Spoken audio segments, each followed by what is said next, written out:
ചർച്ചയിൽ ഇന്ന് മുതിർന്ന മാധ്യമപ്രവർത്തകരാണ് രാഷ്ട്രീയ നിരീക്ഷകരായി എത്തുന്നത്. Shri Sunnykutty Abraham, Shri NP Chekkutty, Shri A Sajeevan, Shri R Subhash എന്നിവരാണ്.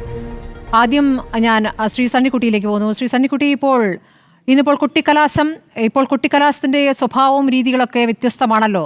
യുവാക്കളുടെ ഒരു വൈബ് എന്നാണ് പറയുന്നത്. യുവാക്കളുടെ വൈബാണ് എല്ലായിടത്തും കാണുന്നത്. എല്ലാ പാർട്ടികളും ആ രൂപത്തിലേക്ക് വന്നിരിക്കുന്നു. അതാണ് നമ്മൾ ഇന്ന് അവസാന നിമിഷങ്ങളിൽ, അവസാന മണിക്കൂറിലൊക്കെ കണ്ടത്. പക്ഷേ ഈ നിലമ്പൂർ നഗരമധ്യത്തിൽ അവസാനിച്ച ഈ ജനസഞ്ചയം അതാണോ വോട്ടാവുക? നമ്മൾ നിലമ്പൂരിലെ മുൻ തെരഞ്ഞെടുപ്പുകൾ എടുത്തു കഴിഞ്ഞാൽ വോട്ടർമാരുടെ എണ്ണത്തിനനുസരിച്ച് മുഴുവൻ വോട്ടർമാരും ബൂത്തിലെത്തുന്ന സാഹചര്യം ഇതുവരെയും കണ്ടിട്ടില്ല. അപ്പോൾ ഈ ഉപതെരഞ്ഞെടുപ്പിനെ എങ്ങനെയാണ് താങ്കൾ കാണുന്നത്? ഈ വൈബ് എന്ന വാക്കിന് ആഘോഷം എന്ന് മലയാളത്തിൽ പറയാമോ എന്നെനിക്ക് അറിഞ്ഞുകൂടാ. ഇന്ന് കണ്ടത്, ടെലിവിഷൻ സ്ക്രീനുകളിൽ കണ്ടത്, നിലമ്പൂരിലെ അല്ലെങ്കിൽ സമീപ പ്രദേശങ്ങളിലെ ചെറുപ്പക്കാരുടെ ഒരു ആഘോഷമായിരുന്നു എന്ന് പറയാതെ വയ്യ. എന്നെ അത്ഭുതപ്പെടുത്തിയത്, മത്സരിക്കുന്നില്ല എന്ന് പറഞ്ഞ BJPയുടെ കൊട്ടിക്കലാശം പോലും വളരെ സജീവമായിരുന്നു, വളരെ ആഘോഷ സ്വഭാവത്തിലുള്ളതായിരുന്നു എന്നുള്ളതാണ്. ആരും മോശമാക്കിയില്ല. ഞാൻ മനസ്സിലാക്കുന്ന അൻവർ ഏതാണ്ട് ഈ കൊട്ടിക്കലാശത്തിൽ നിന്ന് മാറി നിന്നു. അദ്ദേഹം പറഞ്ഞത് എൻ്റെ പണി കഴിഞ്ഞു.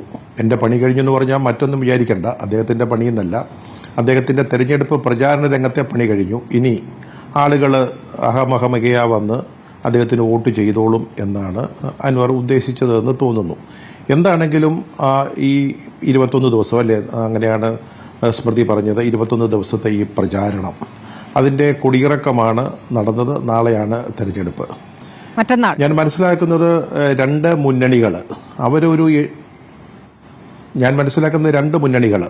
അതായത് അവരെല്ലാവരും 75% മുകളിൽ, അവരോടൊക്കെ സംസാരിച്ചപ്പോൾ കിട്ടിയ വിവരമാണ്, 75-78% വരെ വോട്ട് പോളിംഗ് ഉണ്ടാവും എന്നവർ വിശ്വസിക്കുന്നുണ്ട്. അതിൻ്റെ അടിസ്ഥാനത്തിലാണ് അവരുടെ കണക്കുകൂട്ടലുകൾ നടക്കുന്നത്. പക്ഷേ മഴയുണ്ട്. ഇനി കുട്ടിക്കലാശ ദിവസവും മഴ തകർത്ത് പെയ്യുന്നുണ്ടായിരുന്നുവെന്ന് നമ്മൾ വാർത്തകളിൽ നിന്ന് മനസ്സിലാകുന്നു. അപ്പോൾ ഈ 75 മുകളിലേക്ക് പെർസെൻറ്റേജ് വരുമോ എന്നുള്ളതൊരു വളരെ പ്രധാനപ്പെട്ട കാര്യമാണ്.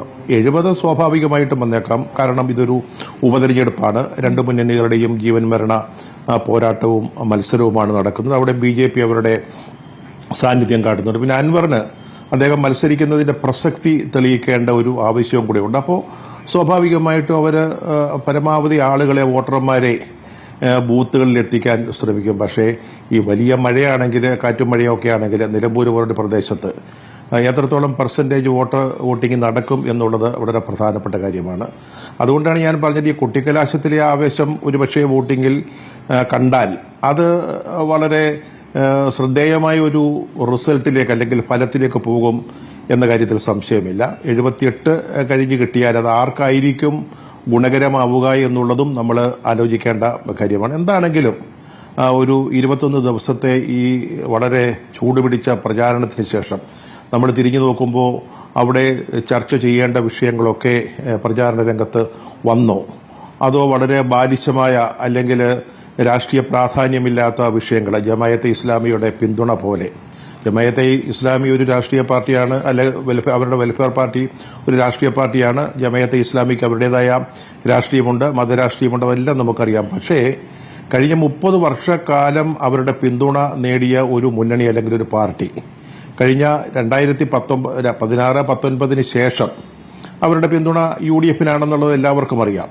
ഈവൻ അടുത്ത മാസങ്ങൾക്ക് മുമ്പ് നടന്ന പാലക്കാട് ഉപതെരഞ്ഞെടുപ്പിൽ പോലും വെൽഫെയർ പാർട്ടി UDFനെയാണ് പിന്തുണച്ചിരുന്നത്. പക്ഷേ ഇവിടുത്തെ അവരുടെ UDF പിന്തുണ, UDFന് വോട്ട് ചെയ്യണമെന്നുള്ള അവരുടെ ആവശ്യം അല്ലെങ്കിൽ അവരുടെ ആഹ്വാനം വലിയ തോതിൽ ചർച്ച ചെയ്യപ്പെട്ടു. പിന്നീട് സാഹിത്യകാരന്മാരുടെ അവിടുത്തെ ഇടപെടലുകൾ, അങ്ങനെയൊക്കെയുള്ള വിഷയങ്ങളാണോ, അതോ വികസന പ്രശ്നങ്ങൾ ചർച്ച ചെയ്തോ, അല്ലെങ്കിൽ ചർച്ച ചെയ്തിട്ടുണ്ടാവും, പക്ഷെ അത് എത്രത്തോളം ജനങ്ങളിലേക്ക് എത്തിക്കാൻ ഇരു മുന്നണികൾക്കും കഴിഞ്ഞിട്ടുണ്ട്.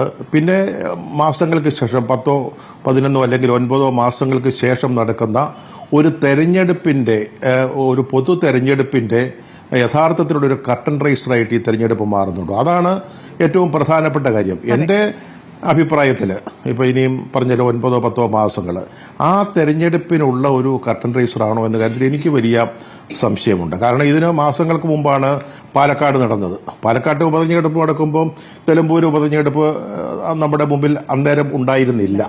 പക്ഷേ അന്നെല്ലാവരും പറഞ്ഞ എന്താ, പാലക്കാട്ടെ ഉപതെരഞ്ഞെടുപ്പിന്റെ ഫലം അല്ലെങ്കിൽ പാലക്കാട് ചേലക്കര മുതലായ ഉപതെരഞ്ഞെടുപ്പുകളുടെ ഫലം വലിയ തോതിൽ 2025-ലെ 26-ലെ തെരഞ്ഞെടുപ്പിൽ പ്രതിഫലിക്കുമെന്നൊക്കെ പറഞ്ഞു. പ്രതിഫലിച്ചേക്കാം. പക്ഷേ ഇപ്പോൾ വന്നപ്പോൾ നിലമ്പൂർ വന്നപ്പോൾ എല്ലാവരും നിലമ്പൂരുമായി ബന്ധപ്പെടുത്തിയാണ് സംസാരിക്കുക. എനിക്ക് അതിനോട് വലിയ യോജിപ്പ് തോന്നുന്നില്ല. ഈ 6-7 മാസത്തേക്ക് നിയമസഭയിലേക്ക് ഒരു പ്രതിനിധി അയക്കുന്നത് എത്രത്തോളം രാഷ്ട്രീയ പ്രാധാന്യമുണ്ട് എന്ന കാര്യത്തിൽ എനിക്ക് വളരെ ബലമായ സംശയമുണ്ട്. നമുക്കറിയാം, ഇത് രണ്ട് മുന്നണികൾക്കും വിജയം സംഭവിക്കുന്നത് അല്ലെങ്കിൽ വിജയം ലഭിക്കുന്നത് അവരുടെ ഒരു ആത്മവിശ്വാസത്തെ വർദ്ധിപ്പിക്കും.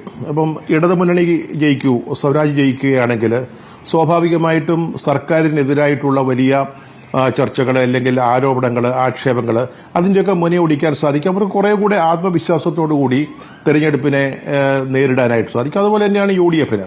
അവർക്ക് ഈ പാലക്കാട്, തൃക്കാക്കര അല്ലെങ്കിൽ പുതുപ്പള്ളി തെരഞ്ഞെടുപ്പുകളൊക്കെ അവർക്ക് ഒരു ഉത്തേജക ഔഷധം പോലെ പ്രവർത്തിച്ചതാണ്. ഇപ്പം ഇത് അവരുടെ കൈവശമില്ലാത്ത അല്ലെങ്കിൽ കഴിഞ്ഞ 2 തെരഞ്ഞെടുപ്പുകളിലായിട്ട് LDF ജയിക്കുന്ന ഒരു മണ്ഡലം അത് തിരിച്ചു പിടിച്ചാൽ അവർക്കും അവരുടേതായിട്ടുള്ള ആത്മവിശ്വാസം ഉണ്ടാവും, ആത്മവിശ്വാസം വർദ്ധിക്കും എന്ന കാര്യത്തിൽ സംശയമില്ല. പക്ഷേ ഇതിനിടയ്ക്ക് ഇനി നമ്മുടെ ഈ ഉപതെരഞ്ഞെടുപ്പ് ഈ ഉപതെരഞ്ഞെടുപ്പ് നടക്കുന്നു. അതിനുശേഷം അടുത്ത മെയ്യിലോ ഏപ്രിലിലോ നിയമസഭാ തെരഞ്ഞെടുപ്പ് നടക്കുന്നു. ഇതിനിടയ്ക്ക് തദ്ദേശ ഭരണ സ്ഥാപനങ്ങളിലേക്ക് തെരഞ്ഞെടുപ്പ് നടക്കുന്നുണ്ട്. അതും ജനവിധിയാണ്.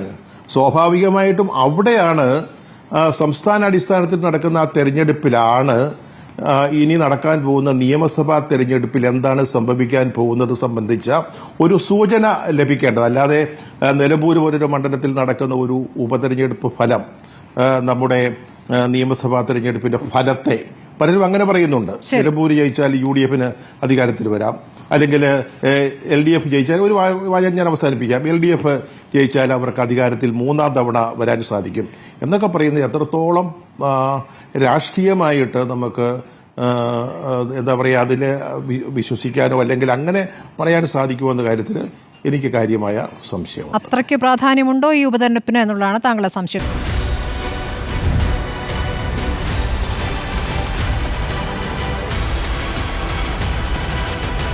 Debate with Smriti Parathikkad.